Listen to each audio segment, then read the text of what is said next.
Frictional force గురించి already ఇంతకు ముందు క్లాస్ లో మనం తెలుసుకున్నాం. ఎప్పుడు ఏ క్లాస్ చెప్పండి?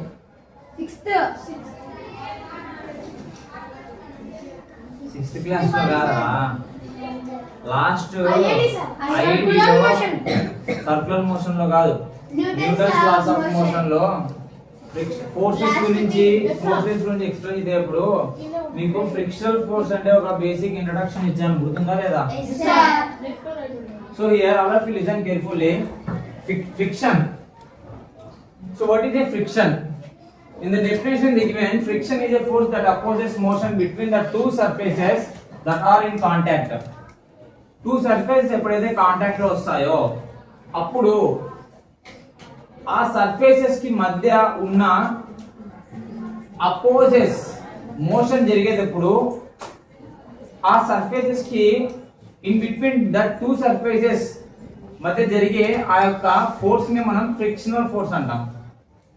ఇక్కడ when two surfaces touch, their tiny irregularities, irregularities means here rough parts, get interlocked, that causing friction. ఎప్పుడైతే టూ సర్ఫేసెస్ టచ్ అవుతాయో అప్పుడు చిన్న చిన్న ఇర్రెగ్యులారిటీస్ ఉంటాయి. ప్రతి ఒక్క సర్ఫేస్ స్మూత్ గా ఉంటుంది అనేది that is not a fact. చిన్న చిన్న ఇర్రెగ్యులారిటీస్ ఉంటాయి, అంటే చిన్న చిన్న రఫ్ పార్ట్స్ ఉంటాయి అన్నమాట. అవి ఏమైతే అంటే ఇంటర్లాక్ అవుతాయి, దట్ కాజింగ్ ఫ్రిక్షన్. ఇక్కడ ఇంటర్లాకింగ్ అంటే ఏంటి? ఇప్పుడు ఫర్ ఎగ్జాంపుల్ ఇక్కడ ఒక డయాగ్రామ్ కనపడుతుంది మీకు. వుడ్ పీస్ నెంబర్ 1, ఇది ఒక వుడ్ పీస్, ఇది ఒక wood piece. So 2 wood pieces ఉన్నాయి. అవి చూసేకి పైనుంచి స్మూత్ గా ఉన్నాయి, ఓకేనా? మనకి ఐస్ ఎలా కనపడుతున్నాయి అంటే చాలా స్మూత్ గా కనపడుతున్నాయి. బట్ ఎప్పుడైతే ఆ 2 సర్ఫేసెస్ ని మనము ఒకదానికి ఇంకొక దాన్ని టచ్ చేసి మనం ఇలా రబ్ చేస్తామో అప్పుడు మనకు ఆ స్మూత్నెస్ అనేది ఫీల్ అవ్వదు, అంటే మనకు అనిపించదు ఇదేంటి ఇంత టైట్ గా వస్తుంది, ఏంటి మనం రఫ్ చేయాలని ట్రై చేస్తే ఇంత టైట్ గా ముందుకు వెళ్తుంది, ఇంత టైట్ గా వెనక్కి వస్తుంది ఏంటని చెప్పి మనకి డౌట్ వస్తుంది. సో అక్కడ అంత టైట్ గా అది ఉండడానికి రీజన్ ఏంటంటే ఆ సర్ఫేసెస్ కి కనపడడానికి స్మూత్ గా కనపడుతున్నాయి, బట్ మనకి కనపడని చిన్న చిన్న ఇర్రెగ్యులారిటీస్ ఉంటాయి. దానినే ఏమంటాం అంటే రఫ్ పార్ట్స్ అంటాం.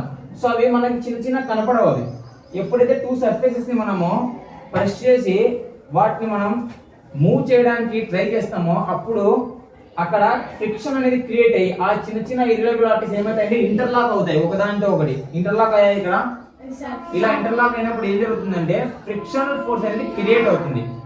So this is the main introduction of this chapter. అర్థమైందా? సో ఇక్కడ ఇంపార్టెంట్ పాయింట్స్ ఏమన్నాయంటే friction is a contact force. Is it a contact force? How can we say that it's a contact force? మీరు ఎలా చెప్తారు ఇది ఒక contact force అని? ఇందాక చెప్పాను ఒక ఎగ్జాంపుల్ మీకు, దాన్ని చూసి చెప్పచ్చు. Two objects contact లో ఉంటే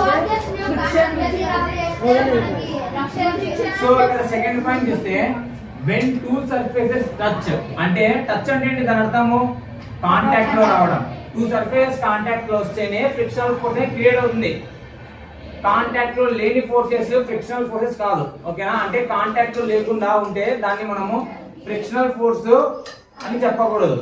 next, it always act opposite to motion. దాని అర్థం ఏంటి? ఇప్పుడు నేను ఇక్కడ ఫ్రీగా నడవగలుగుతున్నా బికాస్ ఆఫ్ ఫ్రిక్షనల్ ఫోర్స్. నేను నా మోషన్ యొక్క డైరెక్షన్ అనేది ఇటువైపు ఉంది, బట్ ఫ్రిక్షనల్ ఫోర్స్ అనేది ఆపోజిట్ గా ఉంటుంది మోషన్ కి. నేను ఇలా వెళ్తుంటే ఫ్రిక్షనల్ ఫోర్స్ అనేది ఆపోజిట్ గా ఉంటుంది. ఎందుకంటే సర్ఫేస్, నా యొక్క ఫుట్ సర్ఫేస్ కింద ఈ యొక్క ఫ్లోర్ సర్ఫేస్ టచ్ అయినప్పుడు నేను ముందుకు వెళ్తే ఫ్రిక్షనల్ ఫోర్స్ అనేది ఆపోజిట్ డైరెక్షన్ లో ఉంటుంది, అవునా కదా? Is it clear? Next, rough surfaces have more friction. Rough surfaces కి ఎక్కువ ఫ్రిక్షన్ ఉంటుంది, smooth surfaces have less friction. అర్థమైందా? రాసుకున్నారా? డయాగ్రామ్ వేసుకోండి. నోట్స్ ఏది? నోట్స్ చూపించండి. డయాగ్రామ్ నీట్ గా వేసుకో. మీరు షేడ్ చేయాల్సిన అవసరం లేదు, బాక్సెస్ లాగా వేసుకున్నా సరిపోతుంది. Very good, very good, nice. Diagrams వేసుకోవా? వేసుకొని ఉన్నా. వెరీ గుడ్, చాలా బాగా రాస్తున్నావు హ్యాండ్ రైటింగ్. ఏది మార్చినా హ్యాండ్ రైటింగ్ ఇంతకు ముందు కంటే ఇప్పుడు చాలా బాగా రాస్తున్నావు. Double time రాస్తున్నావా? దాన్ని షేర్ చేస్తున్నావా?